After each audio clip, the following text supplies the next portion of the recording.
Get out of here. Leave as I warned you over the phone. If you dare reprimand my daughter again, you'll have to leave. You ignored my warning, so kindly get out. The absurdity of Emily's demand leaves me speechless.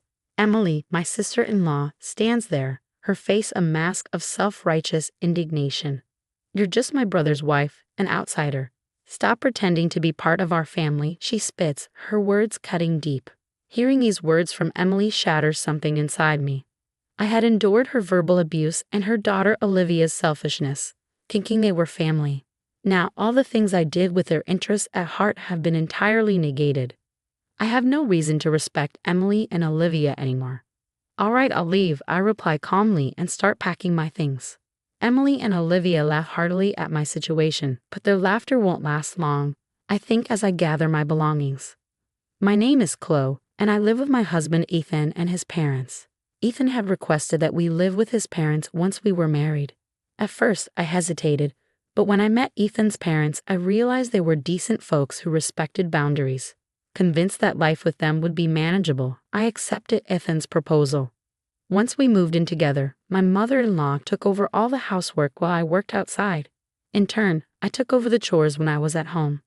We divided the work in the house, and everything went smoothly. However, the visits from Ethan's sister, Emily, were always distressing. Emily had a daughter, Olivia, and they frequently visited us. Each time, Emily would relentlessly take jabs at me. Chloe, can I get a cup of tea? I'm so tired from my part-time job and raising my child. You must be relaxed on your days off at home. I'm so jealous, she'd say. Well, I also work when I'm at home. Of the work you do at home is insignificant. I go out to work every day and have a leadership position. Don't compare yourself to me, she would retort. When it was time for Olivia to find a job, Emily often came over to complain about why Olivia couldn't find one. Olivia is excellent, just like me. The recruiters who reject her must be blind. Maybe she could broaden her job search, I'd suggest. What could you, who barely works, know? Shut up, Emily would lash out furiously. It seemed Olivia finally landed a job after most of her classmates did.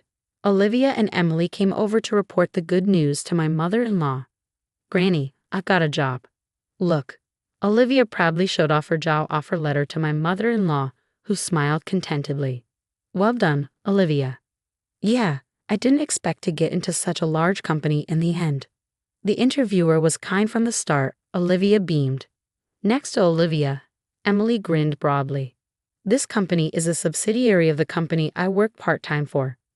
My name might be known even in the parent company since I've been around a while. So I got the job thanks to Mom, huh? Olivia mused. It could be. The interviewer saw your name, recognized you as my daughter, and probably had a good impression. Come April, Olivia was to attend a month-long training program for new employees. The training location was only a few minutes away from the home where my in-laws and I lived. Emily, knowing this, called my mother-in-law. Mom, I want Olivia to commute from your house during her training. The training place is over an hour away from our home. We have a spare room, and I don't mind at all. Let me just check with Chloe. Do you need to ask Chloe? Well, but that's your house, right? Chloe is just living there. She won't complain, Emily insisted. Thanks to Emily's insistence, I only found out that Olivia would be living with us for a month after everything had been decided. I was a bit puzzled, but there was no reason to oppose Olivia living there. I warmly welcomed Olivia, and our shared life began. Once the training began, Olivia was late 1 out of every 3 days, despite the training location being just a stone's throw away. It seemed that her habit of waking up at a fixed time every morning had completely disappeared due to her relaxed student life. Grandma, why didn't you wake me up? I called you many times. If I don't make it in time, calling me doesn't mean anything. Ah, forget it. I'm taking a morning off today. Please call the company and tell them I'm taking half a day off due to poor health. Olivia, you're an adult now. You should be doing such things yourself. If I say I'm too sick to even make a phone call, it'll be more believable. Just do as I say, Olivia demanded, taking advantage of my mother-in-law's soft spot for her granddaughter. Olivia had become completely spoiled. Even when she came home from training, Olivia wouldn't do anything for herself. Grandma, I'm tired. Is dinner ready? Welcome back, Olivia. I'm just about to make dinner. What? You're just starting now. Why didn't you have it ready by the time I got home? I'm tired, and I want to eat right away. You're so thoughtless, Olivia snapped. I'm sorry. I'll have it ready soon, my mother-in-law replied, clearly rattled. Seeing my mother-in-law being pushed around by Olivia, who was probably tired from her first job, I couldn't stand it anymore and spoke up. Listen, Olivia, having a warm meal waiting for you when you come home isn't something to be taken for granted. Why don't you show some appreciation to Grandma? Why do I have to listen to you, Chloe? You're not even family. Stay out of it. Not family. I married Ethan, so I am part of your family, Olivia. Mom said Chloe is my brother's wife, so she's an outsider. Then let me tell you as a senior member of the workforce, Olivia, that you should take more responsibility for yourself. Waking up on time to avoid being late is a basic rule of being an adult. A senior in the workforce? Chloe, you're not even going to work every day. Wait till you're actually working hard like me or Mom before you start acting all high and mighty. Olivia completely ignored what I was saying. Then, one day, when I returned home from work, I could hear Olivia's loud voice coming from the living room. What do you mean you're going out? It's unacceptable that there's no dinner when I come home exhausted. I'm sorry, but we're looking forward to our theater outing that day. Your theater outings are just fun and games. I have work. You need to cancel it. Apparently, my in-laws had informed Olivia that they were going to the theater next week and wouldn't be able to cook dinner, and this had infuriated her. I was well aware that my mother-in-law had been looking forward to this day at the theater for quite some time. However, I was worried that if things kept going this way, they might feel compelled to cancel their plans to avoid upsetting Olivia, so I hurriedly proposed a solution. Since you've been looking forward to this, you should go. I'll take care of Olivia's dinner that day. My in-laws seemed thrilled by my suggestion but quickly began to worry. But isn't that a workday for you, Chloe? Are you sure it'll be all right? Yes, if I arrange things now, I think I can get home early. So don't worry and have a good time. On the day of the theater outing, I left work early to come home. My in-laws happily left for their event. After seeing them off, I did some shopping for dinner and waited for Olivia's return. As always, as soon as Olivia came home, she lay down on the couch and waited for dinner. Oh, I'm hungry. Chloe, hurry up and get cooking. Olivia, let's cook together today, I suggested. At my words, Olivia jumped up from the couch. What? Why do I have to do that? Isn't it natural to cook your own food? No way. I've been at work. I'm not doing housework when I'm tired. I've been working too. I've got the ingredients. Can't you just help me out? You, Chloe, can come home whenever you want from your easy job. Me, who has to go at a set time every day, we are not the same. Just hurry up and make it by yourself. The fact that I was able to come home early today was a result of painstakingly adjusting my work schedule. But I doubted that Olivia would understand that. Swallowing my anger, I calmly tried to reason with her. Listen, Olivia, I'm not asking you to help me because I find it bothersome to cook alone. I want you to understand what it means to be a responsible adult. What? I don't need your interference. After letting the grandparents go out without asking me, you're giving me a lecture, which is super annoying. Olivia then stood up, visibly irritated, and started dialing on her phone. Mom, listen to this. Chloe keeps nagging me and she won't even cook dinner. She unloaded her complaints about me to her mother, Emily, once she had said her piece. She handed me the phone with a triumphant smile. Mom wants to talk to you, Chloe. As I took the phone, Emily's angry voice blared from the other end. Listen here, who do you think you are, talking to my daughter like that? As my son's wife, if you continue to cause problems for my daughter, I'm going to ask you to leave that house. It's not about causing problems. All I wanted to do was impart some sense of responsibility to Olivia as a working adult. So you're trying to lecture on being a responsible adult? Chloe, you're not even a full-time employee. How can someone who is hardly needed by their company afford to be so cocky? How can you say I'm not needed, Emily? When you've been around as long as I have, you can tell at a glance who's capable and who's not. I've made sure to see off many a dead weight. Then, without a second thought, Emily added, just go and prepare dinner for my daughter, and hung up the phone. Olivia, sitting next to me, smirked as she looked my way. You better not oppose my mom, Chloe. There's no one at work who can even admonish her, So get to making dinner already, okay. With that, she sprawled lazily on the couch again. This mother and daughter pair, there's no reasoning with them. Left with no choice, I began to prepare the meal. I'm so hungry because of your pointless chit-chat, Chloe, Olivia mumbled under her breath as she nibbled on the meal I prepared.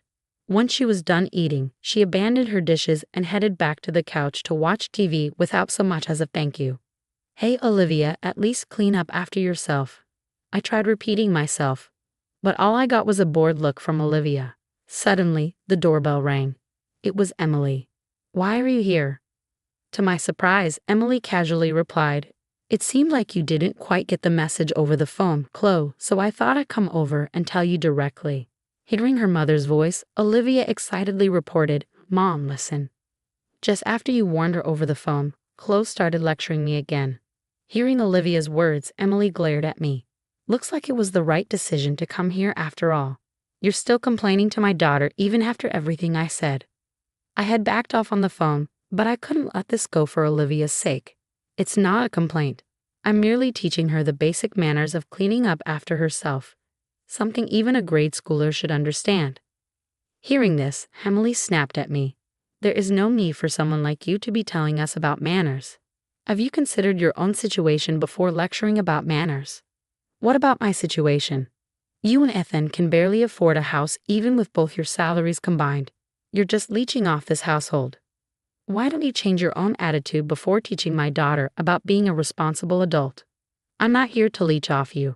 As proof, I make sure to pay my fair share of the rent and living expenses every month. Well, it doesn't matter. Either way, you're going to leave this place. Leave. I told you on the phone, if you continue to berate my daughter, you'll need to move out. You ignored my warning, so now it's time for you to go. That's absurd. I was at a loss for words at the sheer injustice of it all. Seeing me unable to retaliate, Emily went on, you're still an outsider, even if you are my brother's wife. Stop acting like you're part of the family. Emily's words hit me hard, and something inside me crumbled. I had put up with Emily's insults and Olivia's selfishness because I thought of them as family. I had been rejected by them despite doing everything with their best interests at heart. There was no reason left for me to restrain myself with Emily and Olivia anymore. All right, I'll leave, I said quietly, beginning to pack my things. At the sight of me packing, Emily and Olivia started to crack up. Ignoring their laughter, I continued to pack. When my in-laws returned home, my mother-in-law's face shifted as she took in the scene. Oh, is that you, Emily? Chloe, what's with the luggage? Before I could answer, Emily chimed in. Chloe has been lecturing Olivia while she can't even do her own job. She's become such a nuisance. We decided to send her packing. My mother-in-law's face drained of color. Apologize at once, and you too, Olivia. Why should I apologize to Chloe? If she wants to be part of our family, she should ask us. Maybe then we'll consider it. Emily's statement was backed up by a firm nod from Olivia. My mother-in-law sighed deeply. You too, it's over for you. What? What are you talking about? The one who's done is Chloe, right? She's the one being cut off from our family. Emily's brazenness left my mother-in-law shaking. Do you even realize who made it possible for Olivia to get her job? That's me, the part-time manager. Emily tried to puff herself up, but my mother-in-law interrupted her. No, it's not like that at all. It's because Chloe, who's an executive at the corporate office, recommended her to human resources. Well, that's a lie. Chloe barely does anything. She's home half the week. Facing the confrontational Emily, I revealed the truth. I often attend executive meetings online, so I work from home. Then did Chloe really get Olivia her job? I really wanted Olivia to find a job on her own, but she begged me for help. Why? Why didn't you say anything?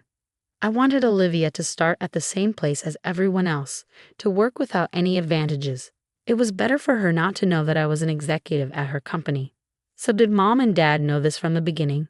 I had asked your parents and Ethan to keep my position a secret. Emily, since you always assumed I was incompetent, you never showed interest in my work, so there was no need to tell you. So you're telling me I've been disrespecting an executive at my own company this whole time? Olivia, now aware of the truth, went pale. That's right. Thanks to my concealed identity, I got to learn a lot about how new employees like to fake illness and such. Please don't tell anyone about this, Olivia pleaded desperately. I coldly replied, I thought I'd let it slide because it's a family matter, but it seems I'm not considered family to you too, so I can't stay quiet if it's something that will harm the company. But I will be assigned after the training. Exactly, Olivia. You're lacking awareness as a working professional. Moreover, you're not willing to accept others' opinions. We can't let you interact with customers with this attitude. Emily, in her panic, clung to me. I'll take back what I've said. Olivia is Chloe's adorable niece. Don't report anything that would harm her situation. Emily, don't you think you should worry about your own role? What? Your part-time team's high turnover rate has been repeatedly brought up in the parent company's meetings. If it comes to light that you, as the manager, are forcing part-time employees to quit, it's going to be a big problem. Emily remembered her own words, and her face tightened. Wait, that's a misunderstanding. I was just guiding the unproductive part-timers, and then they quit on their own. I'm not responsible for this. Well, that can be investigated. We have a meeting next week with your company's board members. We'll report this and have it thoroughly examined. No way. My hard-earned managerial position. Afterward, I decided not to leave the house after being persuaded by my mother-in-law. However, I did report Olivia and Emily to the company. Olivia ended up attending a training center in the mountains for retraining for 6 months, while her peers were assigned positions one after another. It seemed she was thoroughly trained on the basics of being a professional. Emily's workplace underwent an audit at my direction. With complaints from other employees and testimonies from those she had forced to resign, it was found that Emily was using her position of authority to cause a lot of stress to those around her. As a result, Emily was fired. Emily seems to have started a new job to cover her living expenses. However, since she's only ever worked at one place before, she's having a hard time getting the hang of her new job. Despite this, she still acts high and mighty and seems to be on the verge of getting fired from her new job as well. At this rate, her life will likely continue to be difficult. On the other hand, I continue to live peacefully, sharing household chores with my in-laws as usual. This incident seemed to have taken quite a toll on my mother-in-law. Chloe, I'm sorry, because I've spoiled Olivia and Emily. I made you go through such unpleasant experiences. No, it's fine. I was happy that you stood up for me. Having had a good talk with my in-laws, I feel that our bond is even stronger than before. Even though my sister-in-law turned out to be a challenge, I look forward to continuing to live with my mother-in-law, maintaining our good relationship.